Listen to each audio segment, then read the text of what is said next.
Welcome to Wellness Wednesday. This is episode number 3 of our April series. Remember, the first week we did a 10 by 10 booth layout. I showed you like all of these combinations of table layouts. Now it's kind of like fast, so you're gonna have to like pause them in between. But this time, or last week, we did a 5 by 10. So cut it in half, bring in half the depth. We still had a lot of space with the 5 by 10. I think that was probably one of my favorite booth sizes so far. Today we cut it in half again. We have out a 5 by 5. 5 by 5, I won't lie, challenging, it sucks. There's really a lot of challenges when you come to a 5 by 5 booth. Some of the pros and cons when I was like laying out different items was, I noticed right away it's a drive-by booth. If you're doing a 5 by 5, you don't have a lot of space. You're gonna put your best sellers out first. You're really limited on the depth. People are not coming into your booth. When you're doing a 5 by 5, don't even think about people coming in. They might step in like one step and that's it. They're coming up to your booth and that's it. If you're doing a 5 by 5, it probably means there's some kind of competition. There's a lot of vendors at the market. There's not a lot of space. So you really want to keep it clean. You want to keep it minimal. Put your best sellers front and center. If you have people asking for more inventory, you better have a sign up here that says we have more in stock, more scents, more styles, more flavors, yada yada. Put your best sellers first, the ones that you know typically sell, with a sign that says more available, just ask, right? Give your customer the opportunity to engage with you if you have more options. Otherwise, do not overcrowd, please. For the life of market goers, if there's a 5 by 5 booth, you gotta keep it clean. You have to keep it minimal, keep it as simple as possible. Some pros though, we found a lot of pros with our space. You can do a whole lot of layouts with this space with what we have to offer. Yes, caveat, we used our own stands for this because I said ditch the table, so that's what we did. We're ditching the table. What are we doing instead of tables? We're doing carts, we're doing pedestals, we're doing bistro tables, right? So that higher up kind of like conversational piece. We're using the A-frame, using some other different options here. You don't want to get too discouraged because we have a ton of layout options where we kind of switch everything out. You'll see that in the video. And then at the end, I will leave you with 3 to 5 massive takeaways for a booth layout using a 5 by 5 space. I hope you enjoyed it. Definitely leave your comment. Tell us what you liked. Tell us what you didn't like. Tell us what really felt awkward about this space as you were noticing it from afar. I hope you enjoy. Be sure to follow us on Instagram for shorter tips and breakdowns.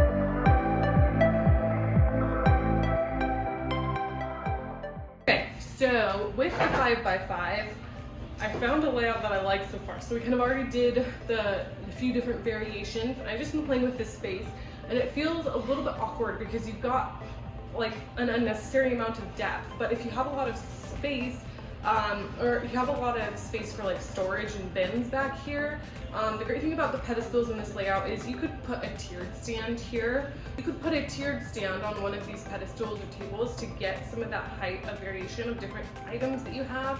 But what I'm noticing about this 5 by 5 booth is it's really a drive-by booth. And I kind of mentioned that earlier in the intro, but there's just not a whole lot of space here for a lot. But I kind of wanted to show you kind of like behind the booth so you can see how much space you have for pedestals and kind of bins.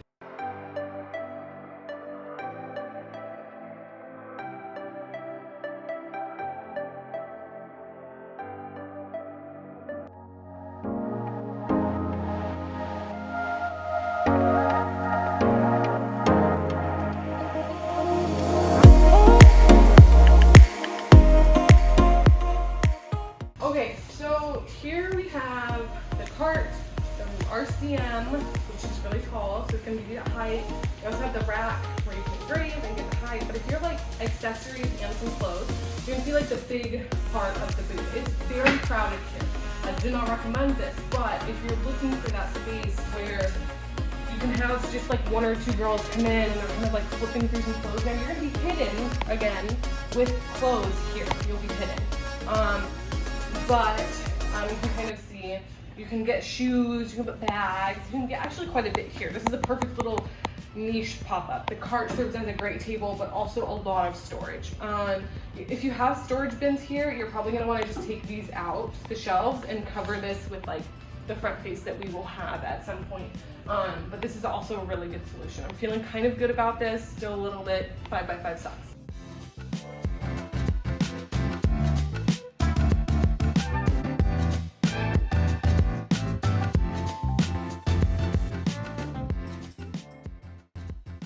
So we're feeling kind of good. I'm feeling better about this one. Now typically my rule of thumb is do not angle anything in your booth. It's gonna make it feel smaller. But with this silly 5x5 booth, if you get stuck with a 5x5, I think you could get away with angling some items. Now here we have the large pedestal that's got the open shelving in the back like the small one, and then we have the smallest pedestal. Now if you are using the A-frame, I'm assuming you've got like larger products or home goods or slightly bigger items, right, that you're gonna wanna display. Now you could do candles on this and have tons of candles. That works too. But I'm almost wondering, you could put something seasonal in here and showcase some things there. So as people are walking by and they're looking down, right, they're gonna kind of see some stuff in there and be like, oh, that's cute, what's that? And they're going to grab it. Like, I feel like this is a grab. This is a high touch area where you can definitely sell some goods out of there. Have that back here, have something styled, have your name, so it's nice and tall, right? Like you're gonna see this ahead of people's crowds. I would definitely say space this one the first half of the booth, like those first 3 feet. And then the 5x5 booth, you have like a 1.5 feet. I'll zoom in on the video here, but we have like a 1.5 feet over here where you can put bins, put that front face on with your logo, and then you've got a lot of backstock, right? You got lots of space. Even like behind this pedestal, it's open shelving, so you can put your personal belongings, your cash box, your tissue paper, your bags, everything you need to like wrap things up. I really like this. We even got this stool back here so you can hang out. But I'm really liking this booth space. Like, it feels good. Let's move on to the next one. You have it, the 5x5 booth segment. Here's, we've got our tape again. Now we're moving around again. It's the A-frame, 2 pedestals, and the stool. You put a lot of bins back here if you needed to. I know you all about your storage and all the things, so you've got space. And then again, that large pedestal is open in the back. It feels really good. You've got the pedestals angled, one's open. You can get away. You could sell a lot with this booth, you guys. Little goes a long way. Well, there you have it, the 5x5 booth segments. I hope you enjoyed all of those different layouts. I had a lot of fun. We don't get to do a lot of booths, so I have no idea when it comes to like setting up what does a 5x5 actually feel like in real life. So we've got 3 to 5 tips for you to follow it up. I kind of made these tips as I was laying them out. So you've got that first-hand experience encounter. I kind of walked into the booth as if I was a customer, and then I stood behind the booth as if I was a maker. I really took both perspectives into it. The first tip, not really tip, it's just a reminder. Hey, it's really tight and awkward space. 5x5, definitely my least favorite so far. So you do want to keep it really minimal, really clean. I'm going to iterate that again and again and again. What another thing to keep in mind is it is a drive-by booth, it's not a walk-in booth. So you really want to bring everything front and center for the customer. And you can do that without necessarily having a table. So keep that in mind as well. The other and final tip, again, just 3 really big takeaways here. You want to add height. This is not a booth where you want everything just laying on your table. If you're 5x5, there's a lot of vendors, lots of things going on. Switch it up. Bring in the height. Vertical ledge for a reason. I hope you enjoyed it. Definitely like, comment, and share. We'll be answering questions in the comments, and then we have one more booth layout coming up next week. Again, it'll be live on 5:30 on a Wednesday, and we will be doing a 3x2 booth space. I'm really interested to see how that one works out. See you guys next week.